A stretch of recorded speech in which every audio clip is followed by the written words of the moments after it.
पूरा मामला? ये सिर्फ एक नारखेड़ा वाले पिरूलाल सर है जो वही सामने आ रहे हैं। ऐसे अनगिनत बहुत सारे मामले हैं।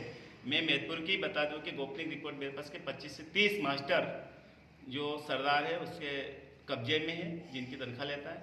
आज मैंने मध्य प्रदेश में पूरी बात करूं तो भूमाफिया से प्रताड़ित लोग हैं, लेकिन आज मैं देख रहा हूं कि ब्याजखोर और उसका मामला दिनों दिन बढ़ता जा रहा है। ये शहरों में ब्याज के बाद बढ़ते चलते 10%, 15%, गाँव में आज भी 2%, 3% ब्याज। लेकिन मैदपुर में जो ये मामला दिदर गाँव के प्लान में, मैं मध्य प्रदेश सरकार से भी ये कहना चाहूँगा कि आखिर तुम्हारी क्या मजबूरी है कि इन पे आप कार्रवाई नहीं कर रहे। एक मास्टर को शासकीय एक शिक्षक होता है और राष्ट्र निर्माता होता है और बच्चे उससे बहुत कुछ सीखते हैं, लेकिन आज एक बच्चे के सामने जाता है गुंडा, ब्याजखोर और इनके साथ बदतमीजी करता है, जातियों से अपमानित करते हैं, जातियों से गाली देते हैं। सर का परिवार डरा हुआ है। इनके परिवार से मैं मिला हूँ और ऐसी स्थिति आ गई है, घर से बाहर निकलने की स्थिति नहीं आ रही। आज ये दबाव में कुछ कह नहीं पा रहे मीडिया साथियों, लेकिन दर्द इनको है। 2.5 लाख का 25 लाख रुपये वसूल कर चुका है। ऐसे ब्याजखोरों पे तत्काल कार्रवाई करें। जिस प्रकार उज्जैन के कप्तान एसपी साहब ने उज्जैन में सारे ब्याजखोरों को सफाया करा, ऐसा ग्रामीण क्षेत्रों में भी सफाया करने का अभियान चलाने की जरूरत है।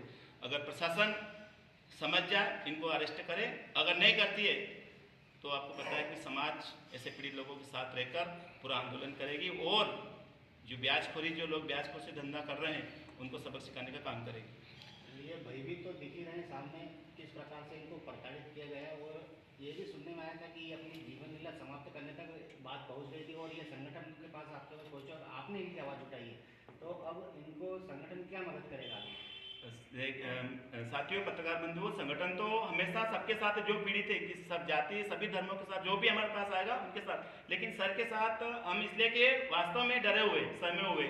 और ये जो रांगी सर है, रांगी सर भी उनसे पैसे ले लिया। तो रांगी सर को लगा था आज पिरूलाल जी के साथ घटना घटी, ऐसी किसी मेरे साथ भी किसी दिन घटना हो सकती, मेरी जान को खतरा है, क्योंकि वो तो बाउंसर रखते हैं, गुंडे रखते हैं, साथ में लेके चलते हैं। ये आत्महत्या करने जा रहे थे जी, ये सुसाइड करने की प्लान में फिर भाटिया जी है, इनके मित्र, और लालाराम आरसा, इन्होंने विश्वास बनाया और फिर उज्जैन लेके आए मेरे पास। कल उज्जैन लेके आए, फिर हमने कल एसपी साहब को एक आवेदन दिया है कि इस पर कार्रवाई के लिए। अगर कल इनके साथ अगर कोई वरिष्ठ अध्यापक नहीं होते तो ये सुसाइड कर सकते थे। एक आह्वान भी होना चाहिए, आप जैसे संगठन का प्रतिनिधित्व करते हैं और अन्य भी जो पिछड़े हैं, अपने जिस प्रभावित है या प्रताड़ित है किसी वो आगे आए, तो उसके लिए आपकी क्या अपील है? मैं आपके माध्यम से अपील कर रहा हूँ कि पूरे मध्य प्रदेश, मैदपुर ही नहीं, पूरे मध्य प्रदेश के अगर जो भी भूमाफिया से या ब्याजखोरों से अगर प्रताड़ित है तो हमारे से संपर्क करें।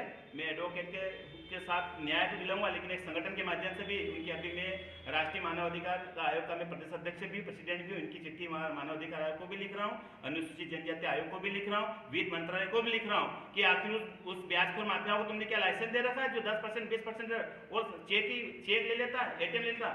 सर से कहना चाहता हूं कि आरबीआई को पत्र लिखिए कि आपका एटीएम फलाना आदमी के पास चल रहा है, उसकी कॉल डिटेल निकाल के उस पर मुकदमा दर्ज किया जाए। क्या नाम है आपका? मेरा नाम एडवोकेट दुले सिंह आजाद, भीम आर्मी पूर्व प्रदेश उपाध्यक्ष।